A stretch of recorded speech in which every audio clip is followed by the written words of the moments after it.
Conocerán la verdad y la verdad los hará libre. El día de hoy presentan estudios bíblicos a través de la Biblia, un análisis contextualizado, exegético y hermenéutico de la Biblia, desde Génesis hasta Apocalipsis, capítulo por capítulo, versículo por versículo, estudiaremos la Biblia para crecer en el conocimiento de la palabra de Dios. Estos estudios fueron diseñados por el teólogo erudito John Berno Magui y fueron narrados por el pastor Samuel Montoya. Acompáñenos en este interesantísimo recorrido bíblico a través de la Biblia. Los dejo con el estudio Llegamos del hoy día al de hoy. capítulo 5 Amén. de esta epístola a los Romanos. Y aquí tenemos los beneficios de la justificación por la fe y la base de la santificación. La primera sección de este capítulo concluye el tema de la salvación, mientras que la última sección comienza a tratar el tema de la santificación. La salvación y la santificación son temas diferentes, pero no contrarios, sino que la santificación surge de la salvación como el agua del manantial. Es necesario mantener separados el manantial y la corriente, puesto que son dos temas diferentes.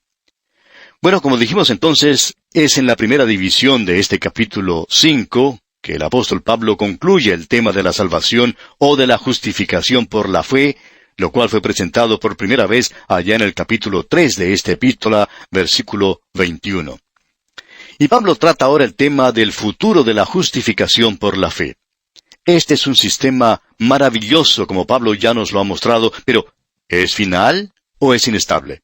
¿Resistirá las presiones y los choques de la vida?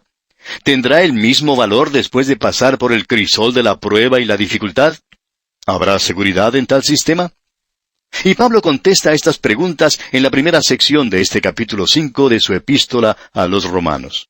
Los beneficios que se enumera aquí no son frutos, sino más bien los resultados lógicos de la justificación por la fe. Hemos sido salvados por la redención que tenemos en Cristo. Esta redención fue comprada con gran precio en la cruz. Nos libra de la culpa del pecado. La cuestión del pecado ya ha sido arreglada. Eso quiere decir que no compareceremos ante el juicio de Dios. Quiere decir que todos aquellos que han confiado en Cristo ya tienen un hogar eternal en el cielo. Pablo ahora nos muestra que hay ciertos beneficios ahora mismo, o sea, en esta vida, para quien confía en Cristo como su Salvador. J. A. Beat, un estudioso de la Biblia, ha dicho que Dios da justicia por la fe a todos aquellos que creen y que entregó a Cristo a la muerte para hacer que esto sea compatible con su propia justicia. Pablo prosigue desarrollando en forma lógica los resultados de estas doctrinas. Ahora, en la segunda división de este capítulo 5, el apóstol Pablo principia el tema de la santificación. Denota allí el único potencial para esta obra de Dios. Nos hace ver que está arraigado en nuestro reconocimiento que solo hay dos cabezas sobre la humanidad. Podemos ser linaje natural de Adán o linaje espiritual por medio de Cristo. Por medio del encabezamiento de Adán, recibimos pecado y muerte, mientras que por medio de Jesucristo recibimos la justicia y la vida. Leamos pues el primer versículo de este capítulo 5 de la epístola a los Romanos. Justificados pues por la fe, tenemos paz para con Dios por medio de nuestro Señor Jesucristo. La Biblia menciona varias clases de paz. Por ejemplo, hay ese sueño de la paz mundial. Las Naciones Unidas se han esforzado por obtener la paz en el mundo, así como se esforzó ante la Liga de las Naciones. No lograron la paz en el pasado y no la están logrando en el día de hoy tampoco, amigo oyente. Muchos creen que si uno protesta lo suficiente, pues que por último habrá paz en el mundo. Sin embargo, mientras haya pecado en los corazones de los hombres, amigo oyente, nunca habrá paz en el mundo. Solamente el príncipe de paz puede traer esa paz a esta tierra. Pero esta no es la clase de paz de la cual Pablo habla en este versículo. También tenemos esa paz que se conoce como la tranquilidad del alma. Esa es la paz que el Señor Jesucristo mencionó allá en el Evangelio según San Juan, capítulo 14, versículo 27, cuando dijo, «La paz os dejo, mi paz os doy, yo no os la doy como el mundo la da. No se turbe vuestro corazón, ni tenga miedo». Esta paz viene a aquellos creyentes que no solamente han confiado en Cristo, sino que también descansan en Él. Ojalá yo pudiera decir que he conocido la paz continuamente desde que soy creyente, pero no ha sido así, no la he conocido en esa forma. Reconozco que la paz está disponible al creyente, pero a veces, amigo oyente, cuando nos hallamos bajo tensiones y dificultades, o cuando estamos cansados, esta paz se nos va y no es nuestra porción. Bueno, tampoco es esta la paz de la cual Pablo habla aquí. La paz de la cual Pablo habla en este versículo es el estado de estar reconciliados con Dios. Es la paz que resulta entre el pecador reconciliado y Dios. El pecador ya no es enemigo de Dios que lucha contra él. El creyente en Cristo tiene paz con Dios, quien ha extendido su misericordia al pecador. Dios ya no tiene cargo alguno contra el pecador. El pecador ya no es culpable. Tiene una salvación que es permanente y eternal. Esta paz resulta de tener perdonados los pecados. Cuando el hombre pecó allá en el huerto de Edén, no solo huyó de Dios, sino que también se halló alejado de la vida de Dios, y en realidad era enemigo de Dios. Un Dios santo tenía que mantenerse apartado del pecador. Ahora, cuando Cristo murió en la cruz, Dios se volvió, y ahora a un Dios santo le es posible decir al pecador perdido, «Ven a mí». Usted, amigo oyente, no tiene que hacer nada para ser reconciliado con Dios. Algunos creen que es necesario dejar caer muchas lágrimas para poder reconciliarse con Dios. Hay algunos evangelistas que tienen buen éxito en lograr que la gente llore. Pero, amigo oyente, ¿cuántas lágrimas necesita dejar uno caer para obtener la reconciliación? Amigo oyente, las lágrimas no enternecen el corazón de Dios. Y gracias a Dios que las lágrimas no son esenciales. Usted no tiene que hacer nada para ser reconciliado con Dios, pues esto fue lo que Cristo ya hizo por nosotros en la cruz del Calvario. Dios es reconciliado con el hombre por lo que Cristo logró en la cruz. Y el mensaje del Evangelio es, según lo expresa Pablo en su segunda carta a los Corintios, capítulo 5, versículo 20, diciendo, «Así que somos embajadores en nombre de Cristo, como si Dios rogase por medio de nosotros, os rogamos en nombre de Cristo, reconciliaos con Dios». Los hombres hoy en día están en paz en sus pecados. Pablo trató el tema del pecado en la primera sección de esta epístola a los Romanos para desbaratar esta falsa paz que poseen las almas de los hombres. Hay muchas almas cansadas que adolecen de un complejo de culpa, que desean ir a alguna parte para quitarse esa culpa de sus almas. Un psicólogo cristiano dijo hace algunos años, «El único lugar donde uno puede acudir para deshacerse de su culpa es a la cruz de Cristo». La paz que se menciona aquí en este versículo 1 de este capítulo 5 de la epístola a los Romanos procede del conocimiento de que los pecados son perdonados. Este es el primer beneficio de la justificación por fe. Pasemos ahora al versículo 2. «Por quien también tenemos entrada por la fe a esta gracia en la cual estamos firmes y nos gloriamos en la esperanza de la gloria de Dios». Ahora, el segundo beneficio que se da en este capítulo 5 es el del acceso, o como dice el obispo Moule, una entrada gratis. Tenemos acceso a Dios mediante la oración. Es maravilloso tener a alguien a quien acudir y con quien hablar acerca de uno mismo y de los problemas de la vida. El Hijo de Dios puede ir a su Padre Celestial en cualquier momento y Él escuchará y contestará nuestras oraciones. Claro que eso no quiere decir que Dios siempre contestará las oraciones de la manera en que nosotros queremos que sean contestadas, pero obrará según su sabiduría y no según nuestra voluntad. En lugar de ser excluidos debido a nuestros pecados, se nos da un pase, por decirlo así. La fe es como ese pedacito de cartón en las manos que es nuestro pase. Otro pagó el precio de la entrada, y nosotros tenemos entrada a la gracia de la justificación. No solo tenemos entrada, sino que también podemos quedarnos allí, y esto denota la permanencia de este acceso. Son muy pocos los que tienen acceso al presidente de su país. La mayoría de las personas encuentran que es imposible tener una entrevista privada con él. Aquellos que disfrutan de este privilegio tienen algún mérito o alguna demanda sobre su tiempo. ¿Qué contraste tenemos aquí, ya que el pecador más malo y el santo más débil pueden tener una audiencia con el Rey de Reyes? El pecador más débil que confía en él es puesto en su presencia y se le permite quedarse allí. ¡Qué privilegio es este, amigo oyente! Ahora, el tercer beneficio se da también en este versículo donde dice, «Nos gloriamos en la esperanza de la gloria de Dios». El pensamiento aquí es que el pecador salvado tiene algo de lo cual puede jactarse legítimamente. Esta jactancia no está arraigada en algún amor propio mal colocado, ni en un engreimiento vano.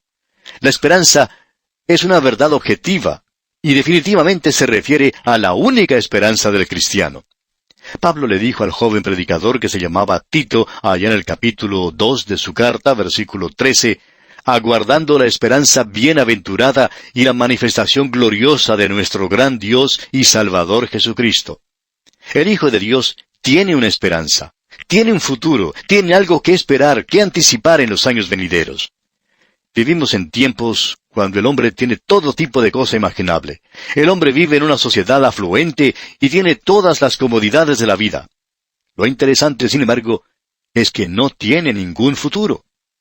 James Rustin, escritor del diario The New York Times, ha declarado que hay una creencia hoy en día de que los problemas se han amontonado y multiplicado tanto que el hombre ya no puede resolver los problemas de la vida. Eso no constituye ningún futuro, ¿no le parece? Antes de morir, George Bernard Shaw dijo que había puesto toda su esperanza en el liberalismo y que había descubierto que tal filosofía no había resuelto los problemas del mundo. Luego hizo la siguiente declaración un tanto extraña. Dijo, ustedes miran a un ateo que ha perdido su fe. Cuando un ateo pierde su fe, en verdad ha perdido algo, amigo oyente. No tiene nada más de lo cual pueda asirse. El mundo hoy en día está buscando una esperanza y un futuro. Esto explica muchos de los movimientos que existen en el día de hoy. La falta de esperanza ha conducido a muchos al vicio de los narcóticos y a otros a buscar algún escape en otras avenidas perjudiciales. El hombre ha perdido su esperanza en el futuro. Pero los creyentes tienen una esperanza bienaventurada. Ellos sí saben que a los que aman a Dios, todas las cosas les ayudan a bien, esto es, a los que conforme a su propósito son llamados, como dice Pablo en el capítulo 8 de esta misma epístola a los Romanos, versículo 28. También saben que ni la muerte, ni la vida, ni ángeles, ni principados, ni potestades, ni lo presente, ni lo porvenir, ni lo alto, ni lo profundo, ni ninguna otra cosa creada nos podrá separar del amor de Dios, que es en Cristo Jesús, Señor nuestro. La esperanza de una felicidad eterna pertenece solamente a los redimidos por la preciosa sangre de Cristo. La justificación por medio de la fe hace que la esperanza bienaventurada del creyente sea una realidad y una gloriosa expectación. Ella sola garantiza los deleites del cielo. Pasemos ahora a los versículos 3 y 4 de este capítulo 5 de la epístola a los Romanos. Y no solo esto, sino que también nos gloriamos en las tribulaciones, sabiendo que la tribulación produce paciencia, y la paciencia prueba, y la prueba esperanza. Ahora, el cuarto beneficio es un triunfo en medio de las dificultades, con un resultado de paciencia y otras evidencias. ¿Puede la paciencia resistir el golpe marchitante de las dificultades? Creemos que esta es una pregunta normal. La respuesta es que hay en realidad un gozo triunfante y un triunfo gozoso en medio de las dificultades. Esta es una de las paradojas de la fe cristiana. Las dificultades son necesarias para sacar a la luz lo mejor de la vida del creyente. La única manera en que Dios puede obtener fruto de la vida del creyente es podando o cortando sus pámpanos. El mundo no busca las dificultades, sino las situaciones buenas, fáciles o cómodas en las cuales las dificultades no existan. La palabra de Dios dice allá en la primera carta del apóstol Pablo a los Tesalonicenses, capítulo 1, versículo 6, «Y vosotros vinisteis a ser imitadores de nosotros y del Señor, recibiendo la palabra en medio de gran tribulación, con gozo del Espíritu Santo». También nos dice allá en la primera carta del apóstol Pedro, capítulo 1, versículo 7, «Para que sometida a prueba vuestra fe, mucho más preciosa que el oro, el cual aunque perecedero, se prueba con fuego, sea hallada en alabanza, gloria y honra cuando sea manifestado Jesucristo». El resultado de esta experiencia para el cristiano es una manifestación visible en su vida, y esto es lo que la Biblia llama el fruto del Espíritu Santo. Algunos frutos del Espíritu son también el producto de nuestra experiencia. También el creyente mismo y los que entran en contacto con él pueden comprobar que él es aprobado de Dios. Las dificultades no deben debilitar la fe del cristiano, sino más bien fortificarla. En realidad, las dificultades deben engendrar intrepidez.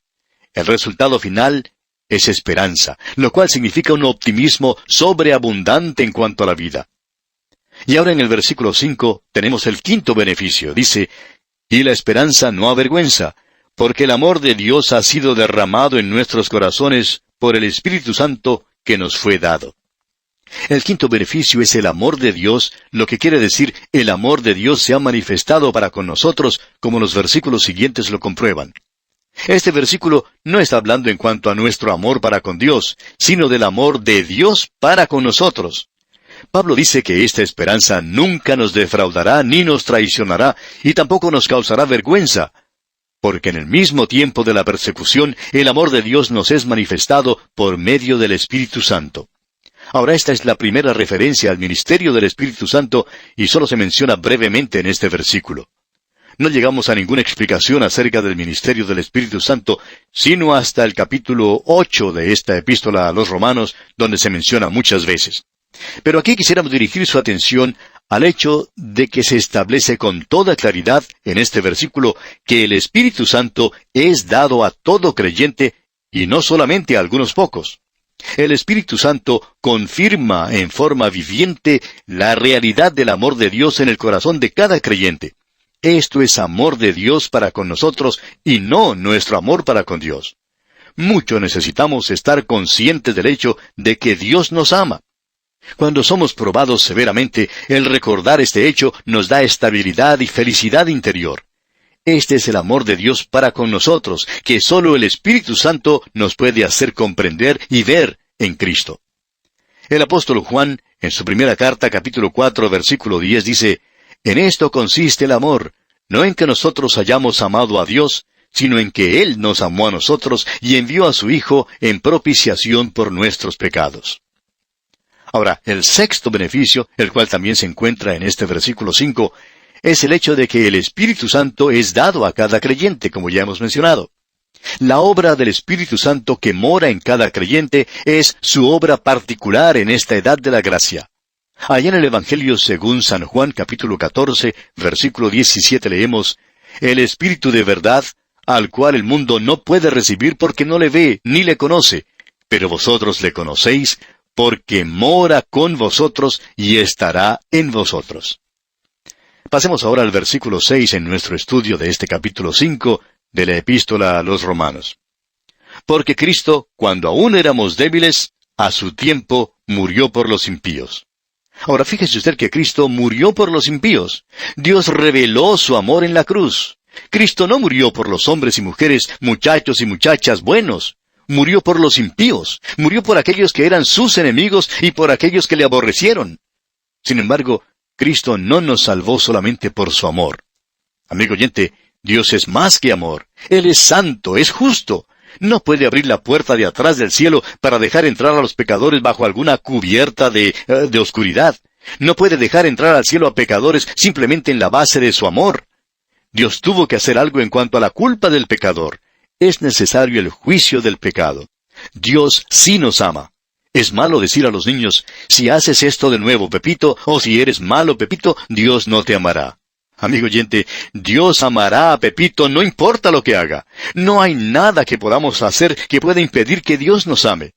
Sin embargo, es verdad que usted puede apartarse del amor de Dios. Por ejemplo, usted no puede impedir que el sol brille, pero sí puede salirse de la luz del sol. Pues bien, usted puede alzar la sombrilla del pecado o de la indiferencia o la sombrilla del alejamiento de la voluntad de Dios. Pero Dios aún así todavía le ama. Sin embargo, permanece el hecho de que Dios no nos salva solo por su amor. El mismo apóstol Pablo, escribiendo a los Efesios, dice en el capítulo 2, versículos 8 y 9, «Porque por gracia sois salvos por medio de la fe, y esto no de vosotros, pues es don de Dios, no por obras, para que nadie se gloríe».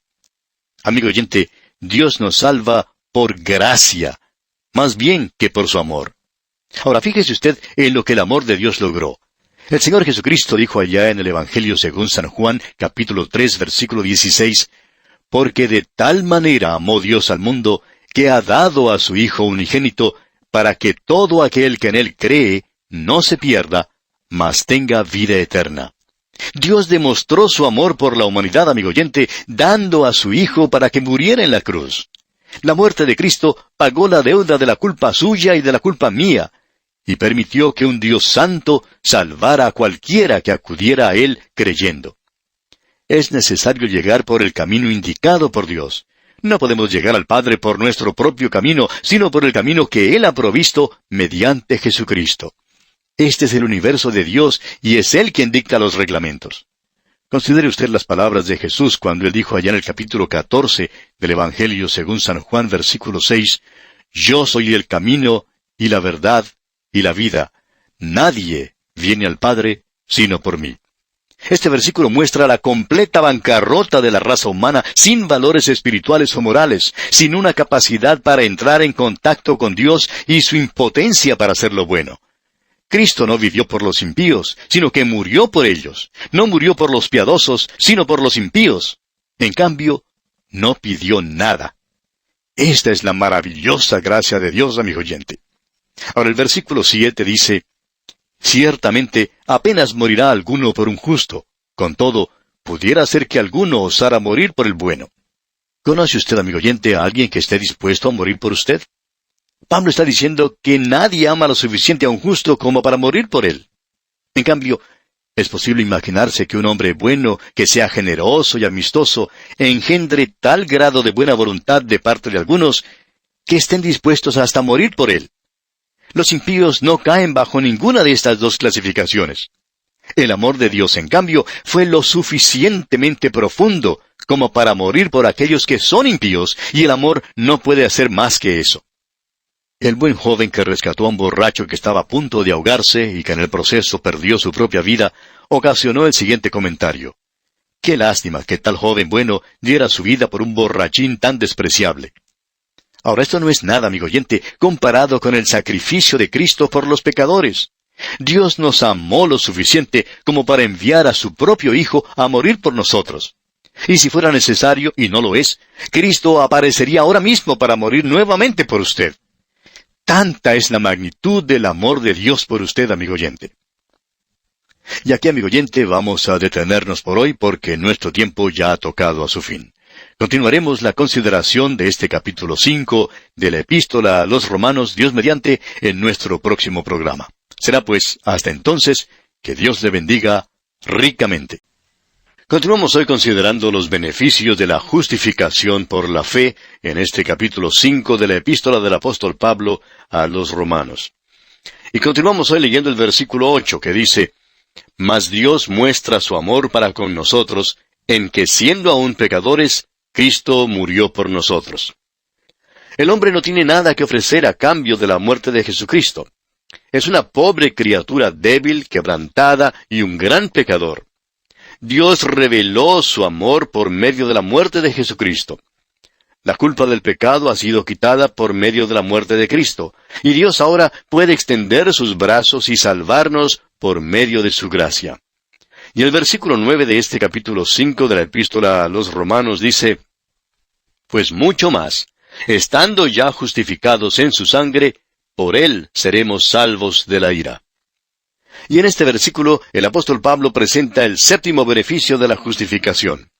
Si somos justificados por su sangre, estaremos guardados y seguros en Cristo de aquel día de la ira de Dios, o sea, el día del juicio y la gran tribulación. El profeta Sofonías nos dice que viene un gran día de ira, allá en el capítulo 1 del libro de su profecía, versículos 14, 15 y 17, y dice así, «Cercano está el día grande de Jehová, cercano y muy próximo. Es amarga la voz del día de Jehová, gritará allí el valiente. Día de ira aquel día de angustia y de aprieto, día de alboroto y de asolamiento, día de tinieblas y de oscuridad, día de nublado y de quebrantamiento. Y atribularé a los hombres y andarán como ciegos, porque pecaron contra Jehová. Y la sangre de ellos será derramada como polvo, y su carne como estiércol». Sofonías describe la gran tribulación, que será un tiempo cuando Dios derramará su ira. Y el apóstol Pablo nos dice que el creyente está y permanecerá salvo de la ira de Dios por medio de la sangre de Cristo. El creyente ha sido salvado de la pena del pecado. Dios nos salvó en el pasado, constantemente nos salva en el presente y nos salvará en el futuro. Eso quiere decir que todos los creyentes partirán de esta tierra al tiempo del rapto, o sea, cuando Cristo llame a su iglesia, y que no pasarán por la gran tribulación. Ahora, no es porque lo merezca en manera alguna que el creyente escapará de esta porción, sino solo y exclusivamente a causa de la gracia de Dios. Somos salvos por la gracia y vivimos por la gracia de Dios y seremos arrebatados por la gracia de Dios. De aquí y por la eternidad estaremos en el cielo debido a la gracia de Dios. Por Él somos salvos, de la ira leemos. El afirmar que la Iglesia, que Cristo compró con su sangre, ha de pasar por la gran tribulación es impugnar la doctrina de la justificación por la fe. La justificación por la fe mira hacia el futuro y ofrece seguridad en Cristo, la cual solo ha sido posible mediante su sangre. Bien, pasemos ahora al versículo 10. Porque si siendo enemigos, fuimos reconciliados con Dios por la muerte de su Hijo, mucho más, estando reconciliados, seremos salvos por su vida.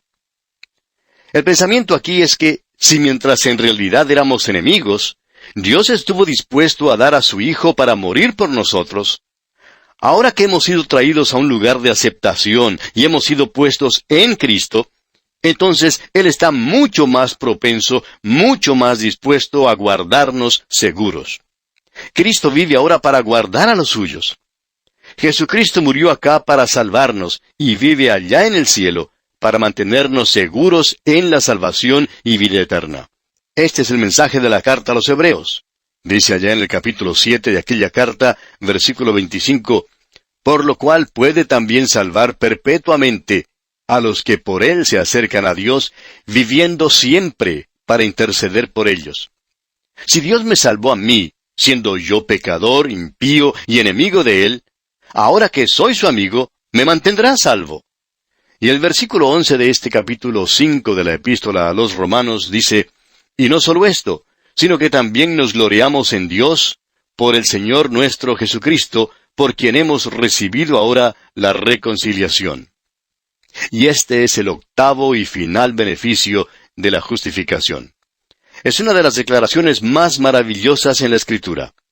Quiere decir que donde quiera que estemos, o cualesquiera que sea nuestro problema, podemos gloriarnos y regocijarnos en Dios. Podemos regocijarnos en quién es Él y en la salvación que Él ha provisto. Podemos regocijarnos en el hecho de que Dios estuvo dispuesto a salvar a pecadores y que promete que un día nos llevará a su presencia. Al llegar ahora al versículo 12 tenemos el tema de la santificación del santo. Esta es una nueva sección en la epístola a los Romanos. La primera sección trató acerca del tema del pecado. La segunda sección trató del tema de la salvación. Y ahora, esta sección tratará del tema de la santificación. Dios, en su salvación, solamente declara justo al pecador. Nada ha pasado dentro de este individuo para hacer que él sea más bueno. Necesita la santificación, que es una obra de Dios, además de la salvación, que es un acto de Dios. Hemos designado esta sección la santificación potencial, porque es un tema difícil. Los teólogos clasifican este tema como la doctrina de la supremacía federal. Para nuestro propósito de entender esta porción, significa que un solo hombre actuó en nombre de todos los hombres. Adán y Cristo son los representantes de la raza humana. Adán, según los versículos 12 al 14, es la cabeza natural de la raza humana, cuyo solitario acto de desobediencia hundió a todo su linaje en el pecado. Todos somos hechos pecadores debido a este acto de Adán. Esto no quiere decir que tengamos una naturaleza pecaminosa heredada de Adán, aunque este hecho sea verdad. Tampoco significa que somos totalmente culpables de nuestro propio acto pecaminoso, lo cual también es un hecho. Significa que estamos tan vitalmente unidos al primer padre de la raza humana, que antes de que tuviéramos una naturaleza pecaminosa o hubiéramos cometido un pecado, éramos pecadores en Adán.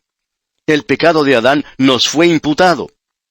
Ya hemos visto que la justicia de Cristo nos es atribuida por su muerte, como lo estudiamos en el capítulo 4 de esta epístola a los Romanos. Cristo es la cabeza de una nueva raza, los redimidos, la iglesia que es su cuerpo, una nueva creación. En esto es llamado el último Adán. Y dice el mismo apóstol Pablo allá en su primera carta a los Corintios, capítulo 15, versículos 45 y 47, así también está escrito, Fue hecho el primer hombre, Adán, alma viviente. El postrer Adán, espíritu vivificante. El primer hombre es de la tierra, terrenal. El segundo hombre, que es el Señor, es del cielo. No habrá ningún tercer Adán porque Cristo es llamado el último Adán. Habrá un tercero y un cuarto y miles de millones de hombres que han sido redimidos por el segundo hombre. Leamos ahora este versículo 12. Por tanto, como el pecado entró en el mundo por un hombre, y por el pecado la muerte, así la muerte pasó a todos los hombres por cuanto todos pecaron. El primer pecado de Adán fue un acto representativo. Adán actuó a nombre de toda la familia humana. Todos pecaron en Adán.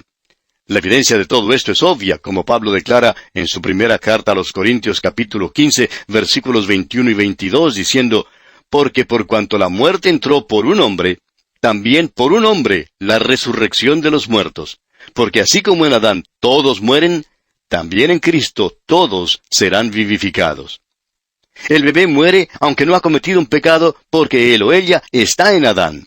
Los hombres mueren no porque ellos pecan, sino porque Adán pecó. Dios también pudo habernos puesto a todos nosotros en el huerto de Edén después que Adán había pecado, pero todavía habríamos tenido naturalezas pecaminosas.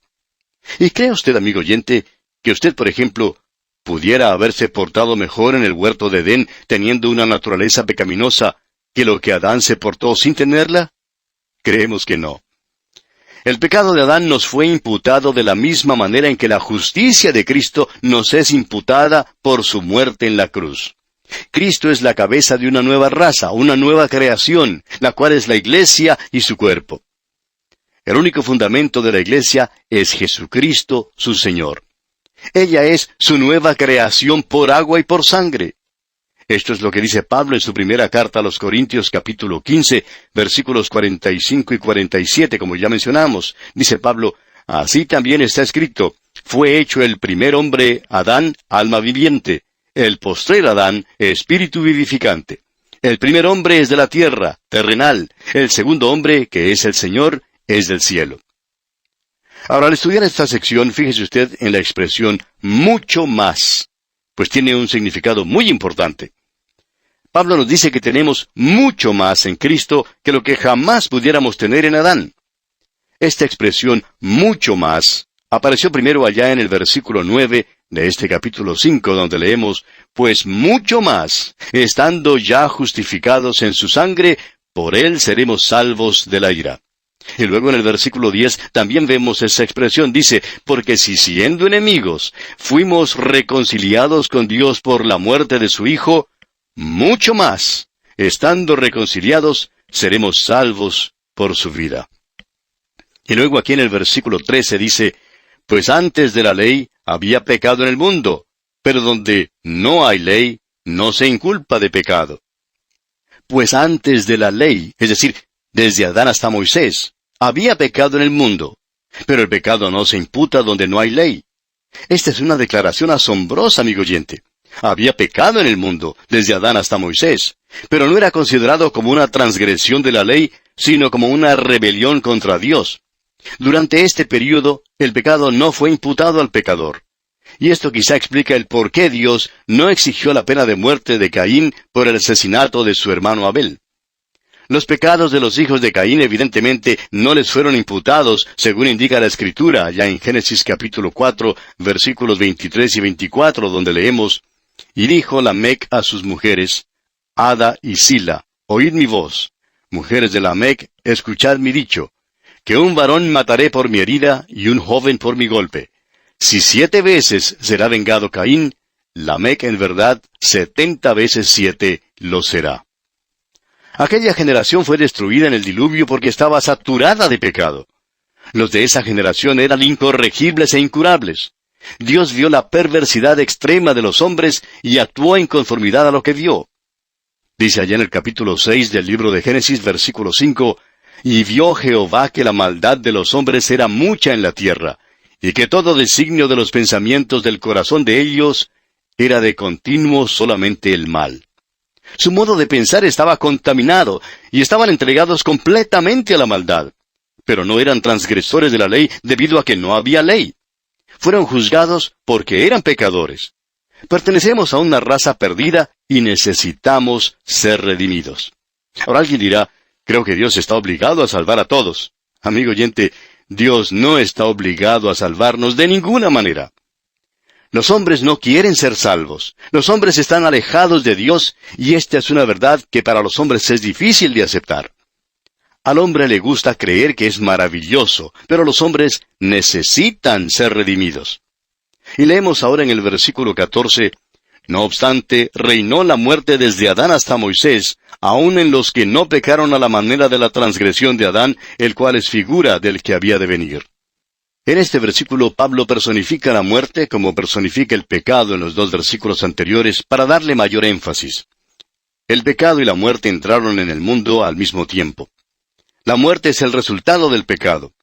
Durante el intervalo desde Adán hasta Moisés, los hombres no cometieron el mismo pecado que cometió Adán, ni fue su pecar una transgresión de la ley, como lo fue el pecado de Adán.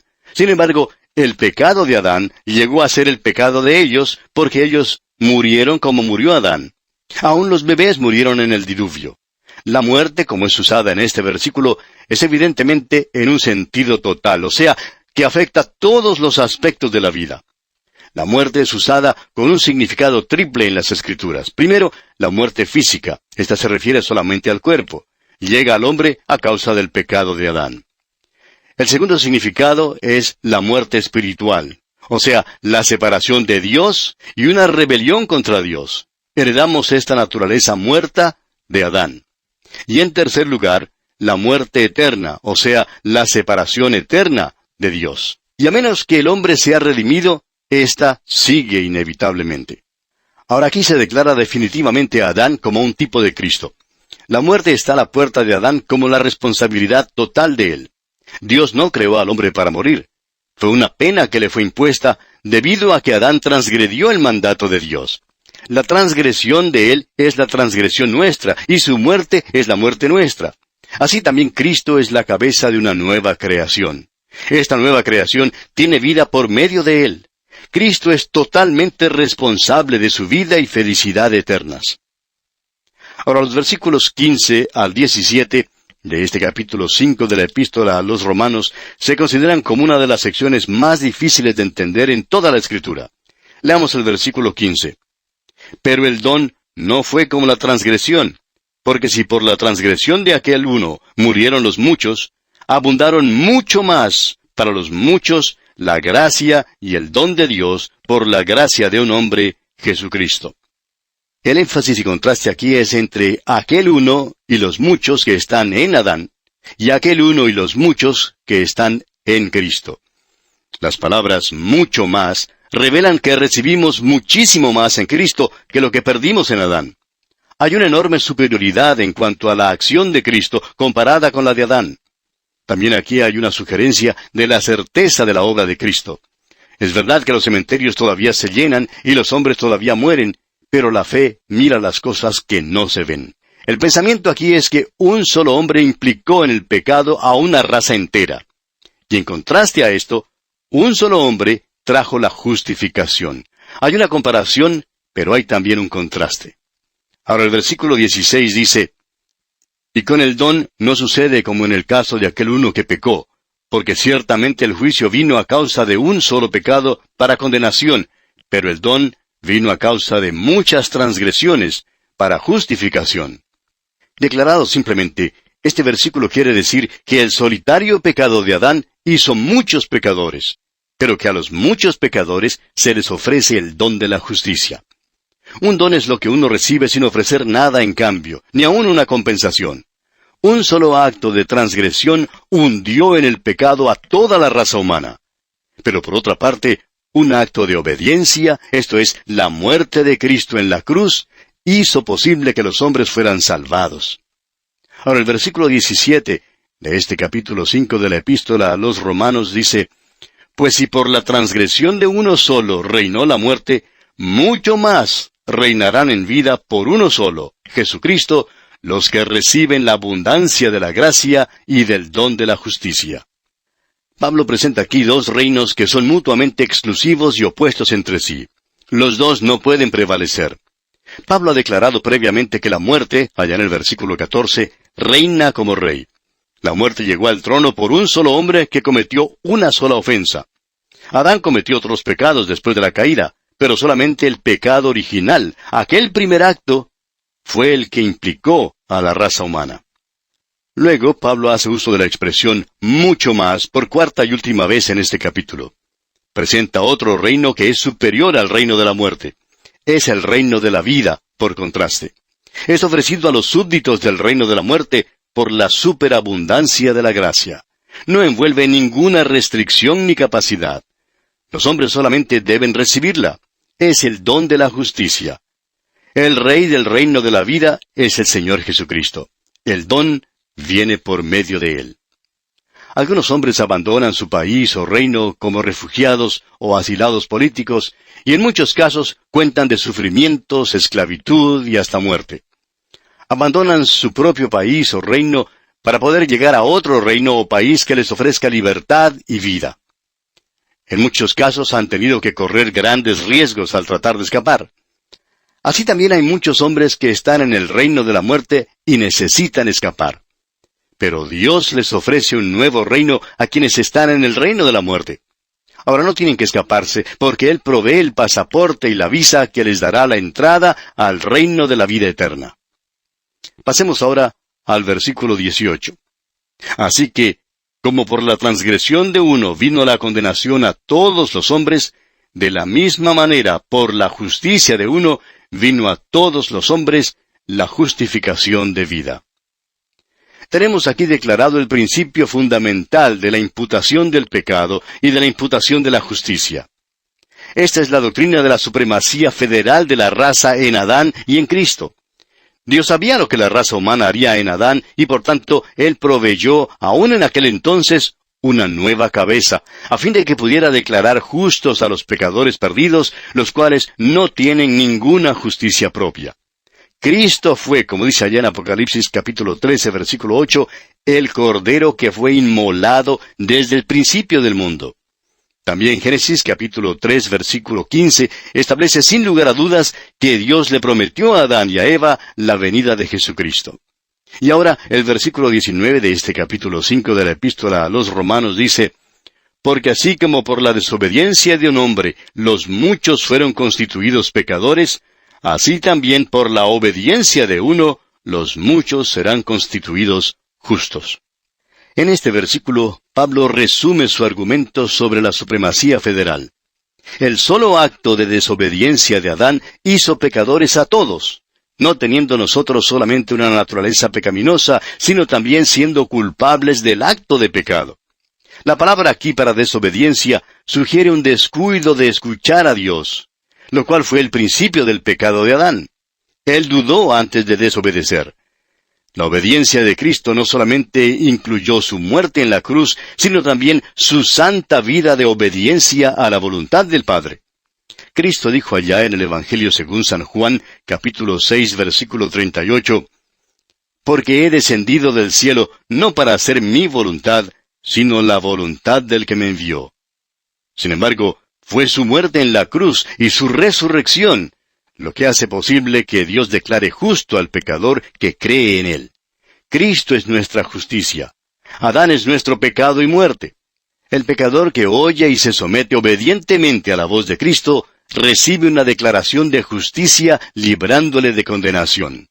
El mismo Señor Jesucristo dijo allá en el Evangelio según San Juan, capítulo 5, versículo 24, de cierto os digo, el que oye mi palabra y cree al que me envió, tiene vida eterna, y no vendrá a condenación, mas ha pasado de muerte a vida.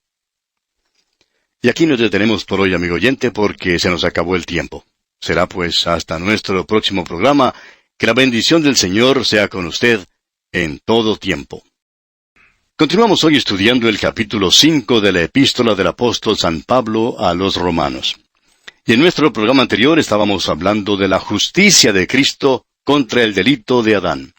Y dijimos que en el versículo 19, Pablo resume su argumento sobre la supremacía federal. El solo acto de desobediencia de Adán hizo pecadores a todos los hombres, no teniendo nosotros solamente una naturaleza pecaminosa, sino también siendo culpables del acto de pecado. La palabra para desobediencia en el versículo 19 sugiere un descuido de escuchar a Dios, lo cual fue el principio del pecado de Adán. Él dudó antes de desobedecer. Pero la obediencia de Cristo no solo incluyó su muerte en la cruz, sino también su vida santa de obediencia a la voluntad del Padre. Cristo dijo allá en el Evangelio según San Juan, capítulo 6, versículo 38, «Porque he descendido del cielo no para hacer mi voluntad, sino la voluntad del que me envió». Sin embargo, fue su muerte en la cruz y su resurrección que hace posible que Dios declare justo al pecador que cree en Él. Cristo es nuestra justicia. Adán es nuestro pecado y muerte. El pecador que oye y se somete obedientemente a la voz de Cristo recibe una declaración de justicia, librándole de condenación. El Señor Jesucristo mismo dijo en el Evangelio según San Juan, capítulo 5, versículo 24, «De cierto os digo, el que oye mi palabra y cree al que me envió, tiene vida eterna, y no vendrá a condenación, mas ha pasado de muerte a vida». Ahora el versículo 20 de este capítulo 5 de la Epístola a los Romanos nos dice, «Pero la ley se introdujo para que el pecado abundase, mas cuando el pecado abundó, sobreabundó la gracia». Cuando Dios dio la ley, la dio con un sistema de sacrificios. Más tarde, Cristo vino para cumplir todo lo que esos sacrificios simbolizaban. En otras palabras, Dios ha dado a la raza humana, una raza perdida, una oportunidad para ser librada de la culpa del pecado. Ahora no somos librados de la naturaleza pecaminosa, porque la mantenemos hasta cuando morimos. La ley se introdujo no con Adán, sino con Moisés, algunos centenares o miles de años más tarde, y reveló lo que Dios exige de quienes permanecen en el linaje del primer Adán. No son los pecados ni la naturaleza pecaminosa, sino el pecado de Adán lo que Pablo discute aquí. La ley vino al lado del hombre no para rescatarlo ni para salvarlo, sino para que el hombre pudiera ver que era culpable ante Dios. Ahora, si la ley multiplicó la transgresión, entonces la gracia de Dios fue multiplicada aún más. La gracia de Dios es suficiente. La gracia de Dios es como un río poderoso que inunda las orillas feas del pecado. Pablo, San Agustín, San Francisco, Lutero y Juan Bunyan, todos estos conocieron la abundante gracia de Dios. La ley es un proceso de adición, mientras que la gracia es multiplicación. Continuemos ahora con el versículo 21 de este capítulo 5 de la Epístola a los Romanos. «Para que así como el pecado reinó para muerte, así también la gracia reine por la justicia para vida eterna, mediante Jesucristo, Señor nuestro». Hoy en día vivimos en un mundo donde el pecado reina. Satanás es príncipe de la tierra hoy en día. El apóstol Pedro nos dice allá en su primera carta, capítulo 5, versículo 8, «Sed sobrios y velad, porque vuestro adversario el diablo, como león rugiente, anda alrededor buscando a quien devorar». El pecado reinó para muerte, y los cementerios se llenan todavía debido a su existencia. Ahora Pablo ya ha hablado acerca del reino de muerte y el pecado. Una sola transgresión de Adán fue capaz de introducir este reino. Aquí el tema es la transgresión de Adán que nos hizo culpables a todos. La gracia ha establecido un reino en el mismo lugar del pecado y la muerte. Fue establecido en justicia.